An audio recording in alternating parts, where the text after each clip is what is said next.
The ready start. सभापति महोदय, खेती के साथ में दूध का भी बहुत संबंध है। विराम। यह कहा जाता है कि इस देश में दूध की नदियां बहती थी। विराम। मेरे ही ज़माने में 1 रुपये का 20 सेर दूध मिलता था, लेकिन आज उसका भाव बहुत ज़्यादा हो गया है। विराम।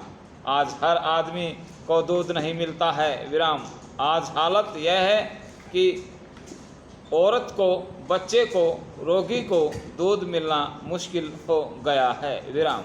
मैं चाहता हूं कि हम अपनी योजना में जितना ध्यान उद्योग धंधे की ओर देते हैं, उतना ही ध्यान पशुपालन की ओर, नस्ल सुधार की ओर और भी दें। विराम। आज हम देखते हैं कि अमेरिका और कुछ दूसरे देश में दूध की नदियां बहती हैं। विराम। भारत में जो दूध की नदियां बहती थी, वे आज अमेरिका वगैरह में बहती हैं। विराम। हमारा देश गरीब देश है।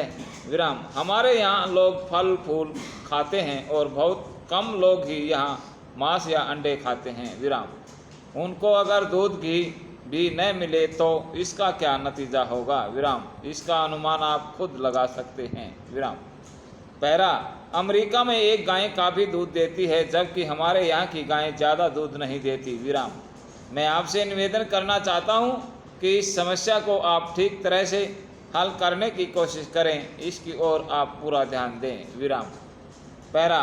मैंने आपकी रिपोर्ट को पढ़ा है। विराम। थोड़ा बहुत इस ओर ध्यान दिया जा रहा है कि इसकी कोशिश हो रही है। विराम। भारत की आबादी 50 करोड़ है और 5 लाख से अधिक यहाँ गांव हैं। यहाँ पर इस तरह से काम नहीं चल सकता। विराम। पशु की आबादी बढ़ानी चाहिए, उसकी नस्ल में सुधार किया जाना चाहिए।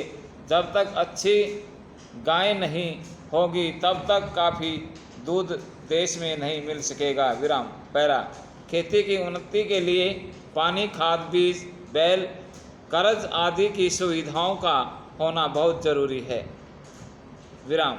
हमारे देश के लिए बहुत ज़रूरी है। विराम।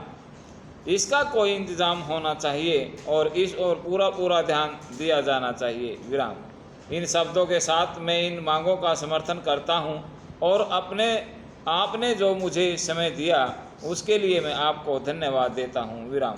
पैरा। इसके पूर्व कि मैं अपना भाषण बंद करूं, एक और निवेदन आपसे करना चाहता हूं। विराम। मैं देखता हूं कि देश में अनेक नदियों के पानी का कोई उपयोग नहीं हो रहा है। विराम। समाप्त।